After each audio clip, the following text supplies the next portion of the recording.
हे देवी, माघ माध्यम के 10वें अध्याय का पठन मैं कर रहा हूँ। विकुंडल ने कहा, हे विष्णुदूत, आपने मुझे धर्म अधर्म और पुण्य पाप के बारे में जो बताया उससे मुझे अनंत लाभ हुआ है। अब कृपा करके मुझे ऐसे कार्यों को बतलाइए जो लोक में यश और अंत में मोक्ष प्रदान करते हैं।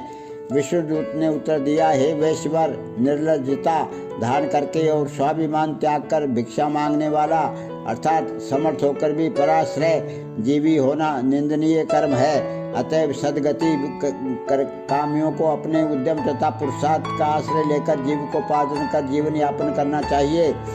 इसमें भी अधर्म और अन्याय से बचे रहना चाहिए। पुरुषार्थ से अर्जित वृत्ति पर अपना जीवन यापन करने वालों के दोनों लोग सुधर जाते हैं तथा उसे सदगति मिलती है। ब्रह्म मुहूर्त में शैया त्याग कर और नित्य कर्मों से निवृत्त होकर तथा स्नान आदि करके भगवत भजन करने के बाद अपने जीविकोपार्जन कर्म से प्रवृत्त होना चाहिए। ऐसा करने वाले सब सुखों को प्राप्त करते हैं। शास्त्रकारों ने प्रातःकाल ब्रह्म मुहूर्त में शैया त्याग करने का कड़ा आग्रह किया है।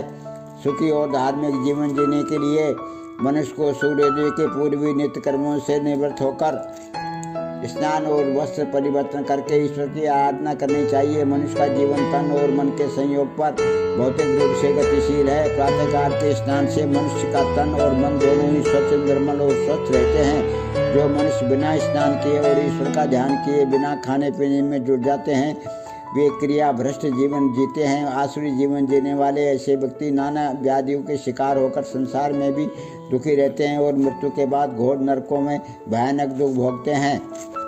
विष्णुदूत ने आगे कहा, हे मित्र, प्रत्येक व्यक्ति को प्रतिदिन स्नान तो करना ही चाहिए। माघ मास में तो पूरे विधि विधान से करना चाहिए। माघ स्नान जो मनुष्य माघ स्नान कर स्वर्ण वस्त्र मिष्टान तिल गुड़ इत्यादि दान करते हैं वे समस्त सांसारिक सुख भोगकर शरीर त्याग के पश्चात विष्णु लोक को प्राप्त करते हैं। इसके विपरीत ऐसे व्यक्ति जो माघ स्नान के पश्चात कोई दान नहीं करते हैं वे विश्लोक में सुखों और यश से वंचित रहते हैं और परलोक में भी दुखी रहते हैं। उन्हें मृत्यु के बाद भी सदगति प्राप्त नहीं होती। यद्यपि वे नरक में नहीं जाते परंतु उनका पुनर्जन्म किसी दरिद्र परिवार में होता है और वे जीवन भर दुखी बने रहते हैं। अतः माघ स्नान करने वाले मनुष्य को चाहिए कि स्नान के पश्चात यथाशक्ति दान अवश्य करे। सुख के अन्य साधन बतलाते हुए विष्णुदूत ने कहा, हे विकुंडल, जो मनुष्य धर्म में आस्था रखते हुए सत्य और मृदु वचन बोलते हैं, क्षमा दया और अहिंसा का पालन करते हैं, क्रोध से दूर रहते हैं तथा गुरुजनों का आदर करते हैं, ऐसे व्यक्ति सदा सुखी रहते हैं। इसी प्रकार जो इनके विपरीत आचरण करते हैं वे सदा दुखी रहते हैं। हिंसा चोरी और परिस्त्री गमन करने वाले भी सदा दुखी रहते हैं और अंत में नरक को प्राप्त होते हैं। तीर्थ स्थान पर किए गए पाप कई गुना अधिक भयानक फलदायी होते हैं और उनसे घोर नरक तीर्थ स्थान पर किए गए पाप कई गुना अधिक भयानक फलदायी होते हैं और इनसे घोर नरक प्राप्त होता है। अतः मनुष्य को तीर्थ स्थानों में पाप करने से प्रयासपूर्वक बचना चाहिए। प्रातःकाल के स्नान में गंगा जी का स्मरण अवश्य करना चाहिए और हर हर गंगे उच्चारण करना चाहिए। गंगा जी का नाम और ध्यान मात्र ही अनेक पापों को समन कर देता है। जबकि गंगा जी में श्रद्धापूर्वक किया था स्नान तो अनिवार्य रूप में मोक्ष प्रदायक है ही। देवदूत ने परिस्त्री गमन को भापा बतलाते हुए कहा, हे मित्र, दूसरों की माताओं और बहनों को सदैव अपने माता बहनों के समान समझना चाहिए।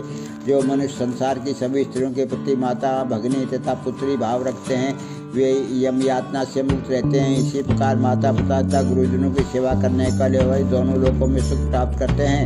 जो स्त्रियाँ अपने शील और धर्म का पालन करते हैं वे भी दोनों लोकों में सुख प्राप्त करते हैं। स्त्रियों को चाहिए कि वे परपुरुष को पिता अथवा भाई के भाव से देखें, उनके प्रति मन में पाप विचार न लाएं, सास ससुर पति एवं अन्य परिवारजनों की सेवा करें। सदाचार और मर्यादा इत्यादि का पालन करने वाली स्त्री दोनों लोकों में अत्यंत सुख प्राप्त करती है। नैमिषारण्य तीर्थ में 60,000 ऋषि मुनियों को विष्णुदूत और विकुंडल का यह संवाद सुनाने के पश्चात सूर्य जी ने कहा, हे ऋषियों, जो मनुष्य श्रद्धा और भक्ति पूर्वक इस अध्याय का स्वयं पाठ करेंगे, दूसरों को सुनाएंगे अथवा स्वयं किसी से सुनेंगे, वे समस्त सांसारिक सुख भोग अंत में विष्णु लोक को प्राप्त होंगे। 10वें अध्याय